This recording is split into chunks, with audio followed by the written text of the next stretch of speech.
अभी हम लोग मुजफ्फरपुर SKMCH के अधीक्षक के कक्ष में आए हैं। यहाँ पे हमने सर को दो ऑप्शन दिया। पहला ऑप्शन ये दिया कि थोड़ा समय दीजिए, हम आपसे कड़वे सवाल पूछेंगे, और दूसरा ऑप्शन सर को हमने ये दिया, सर सामने बैठे हुए हैं, सामने मैं बोल रहा हूँ, कि अगर आप समय नहीं दीजिएगा तो बाहर से चिल्लाएंगे।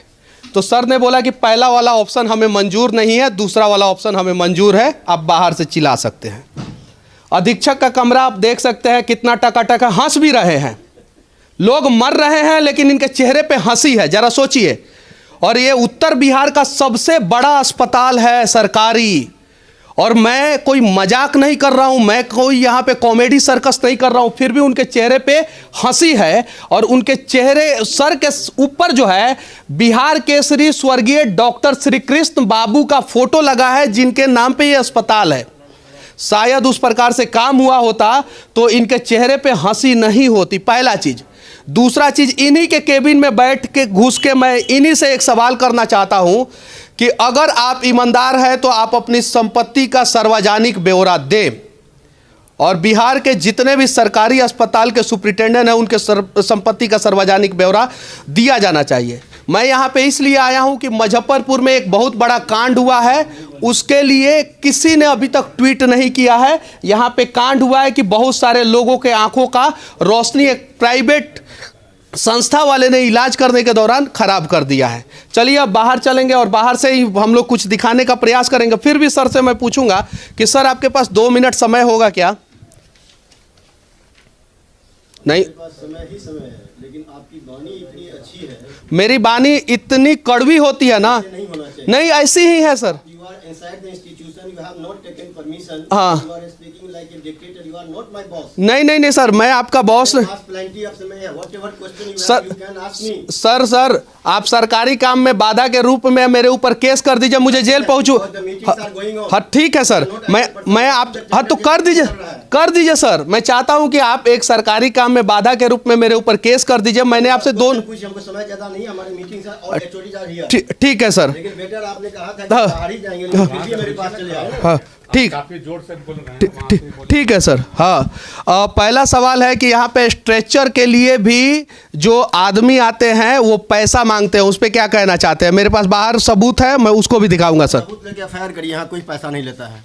सबूत लेके मैं FIR करिएगा ना। हाँ। आपके पास सबूत है। हाँ। तो आप FIR करिए। मेरे पास सबूत होगा तो मैंने उस पर एक्शन लूंगा। मेरे पास कोई इसका प्रमाण नहीं है कि कोई पैसा लेता है यहाँ। सर एक और सवाल कि आपका केबिन एकदम साफ है, सुथरा है, यहाँ पे सारा चीज़ का व्यवस्था है, लेकिन बाहर जो इमरजेंसी वार्ड में मरीज है, बाहर जो मरीज है, उनका जो केबिन है वो साफ सुथरा नहीं है, उस पर क्या कहना चाहते हैं? अभी रिनोवेशन चल रहा है, अगला 6 महीना में आपको पूरा हॉस्पिटल चकाचक मिलेगा। अभी नहीं। और कुछ पेशेंट का कहना है कि यहाँ पे दवा भी नहीं मिल रहा है, उस पर क्या कहना चाहते हैं? दवा पूरी की पूरी उपलब्ध है, ये लगता है अपने मन से कर रहे हैं। मरीज हमको आज तक नहीं कंप्लेन करने आया कि हमको दवा नहीं मिलती है, डॉक्टर नहीं रहते। मरीज की भी बातों को हम लोग दिखाएंगे, इसी वीडियो में दिखाएंगे सर। चलिए ठीक है सर, बहुत बहुत धन्यवाद।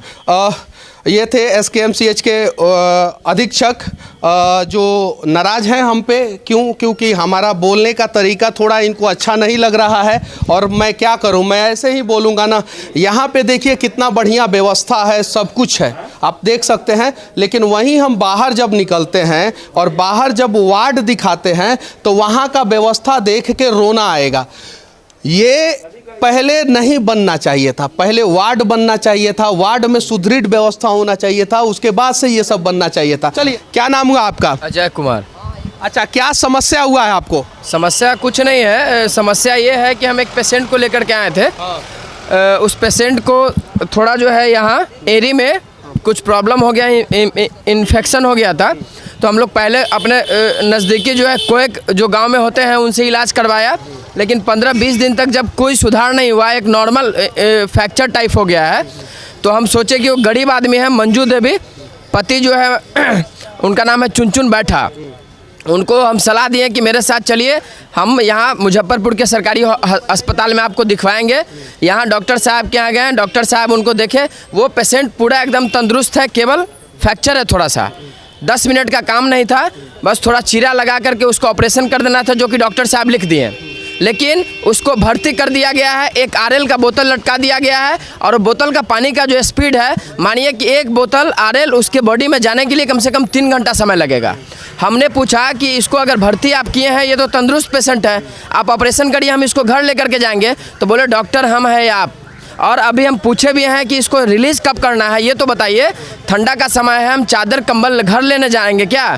तो बोले हैं कि वो आपकी प्रॉब्लम है, लेकिन आपके पेशेंट को यहाँ भर्ती होगा जब डॉक्टर साहब आएंगे तब ये देखेंगे। या तो इसका मतलब जो देखे हैं वो डॉक्टर नहीं रहे होंगे, अगर डॉक्टर साहब अगर थे तो ऑपरेशन क्यों नहीं हुआ है, भर्ती मेरे पेशेंट को क्यों किया गया है, बस यही हम जान रहे हैं। अच्छा, वो स्ट्रेचर के बारे में आप बोल रहे थे, वो क्या समस्या होती है? दूसरा कि डॉक्टर साहब वहाँ अपने ही वार्ड में एक बेंच पड़ा था, वहाँ पे आरएल का बोतल लगा दिए हैं। जब उससे पूछने गए हैं कि भर्ती किए तो यहीं रहेगा पेशेंट क्या, तो नहीं, आप बाहर से स्ट्रेचर ले आइए और स्ट्रेचर से पेशेंट को ऊपर ले जाइए। हम बोले कि हम स्ट्रेचर लाएंगे, तो हाँ, बाहर स्ट्रेचर लगा है, स्ट्रेचर वाले स्टाफ होते हैं, वहाँ से स्ट्रेचर ले जा करके इमरजेंसी में भर्ती करवाइए। हम आए हैं, वहाँ महिला स्ट्रेचर वाली थी, उनको हम बोले हैं कि सिस्टर इस तरह का प्रॉब्लम है, वो गई है, पेशेंट को स्ट्रेचर लेकर के ऊपर रख दी है और बोले हैं कि खर्चा देना है 50 रुपया। हम बोले हैं कि हमको देना पड़ता है क्या, तो हाँ आप ही को देना होगा। फिर हम 50 का नोट निकाल करके दिए। अभी भी मेरा पेशेंट 2nd फ्लोर पे है, इमरजेंसी में भर्ती है। अच्छा, सच बोल रहे हैं कि झूठ बोल रहे हैं? चूंकि सुनिए, सरकारी आंकड़ों के अनुसार आप झूठ बोल रहे हैं, क्योंकि संविधान के नियमों के अनुसार जो है यहाँ पे सारी सुविधाएं फ्री है और स्ट्रेचर के लिए पैसा नहीं लिया जाता है, तो आपके बातों पे भरोसा कौन करेगा? नहीं, मेरे बातों पे भरोसा लोग नहीं करे, यहाँ आकर के एक बार पेशेंट को भर्ती कराए। अगर आज क्या बोल रहे हैं? हम खींच के ले जाले तो 100 ले वाले, गड़िया पर लाद के ना ले जाले हो तो 100 ले वाले। अच्छा दादी, आपका नाम क्या है?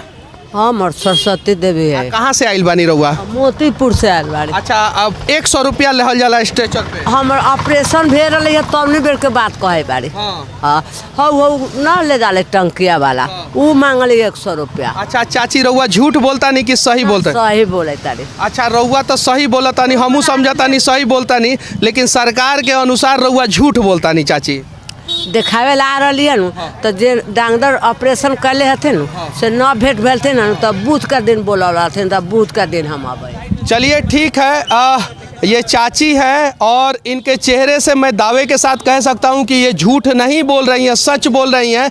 और ज़रा सोचिए कि ऐसे ऐसे गरीब और साधारण परिवार के लोगों से अगर यहाँ पे घूस लिया जाएगा तो भारत और खासकर अपना राज्य बिहार किस दिशा में जा रहा है। अच्छा, क्या समस्या है आपको? हमारे यही है कि विकलांग आदमी है, हमारे बीवी का डिलीवरी हुआ था, फिर दूसरा टाका टूट गया था उसको, अब 10 दिन से टाका टूट गया है, उसको सिलाई विलाई कुछ नहीं होता है, अब वैसी पड़ा हुआ है हमारे। अब ज़रा सोचिए, इस सिस्टम पे मैं रोऊं, चिल्लाऊं, चीखूं या इस सिस्टम से टकरा जाऊं, समझ में नहीं आ रहा है। अगर मेरे अंदर उतना हिम्मत और हौसला होता तो शायद इन लोगों के समस्याओं का समाधान करने के लिए जो जो दोषी है उसे घसीट के बाहर लेके आता, लेकिन मैं नहीं लेके आ सकता हूं, इसलिए कि सरकारी काम में बाधा, धारा 353। लेकिन मुझसे जो हो रहा है, मैं एक्चुअल ग्राउंड स्थिति पे आके उस सच्चाई को दिखा रहा हूं। मेरी बातें कुछ लोगों को बुरी लगेगी, मैं माफ़ी चाहता हूं, लेकिन बिहार को बदलना है तो हम सबको मिलकर प्रयास करना होगा।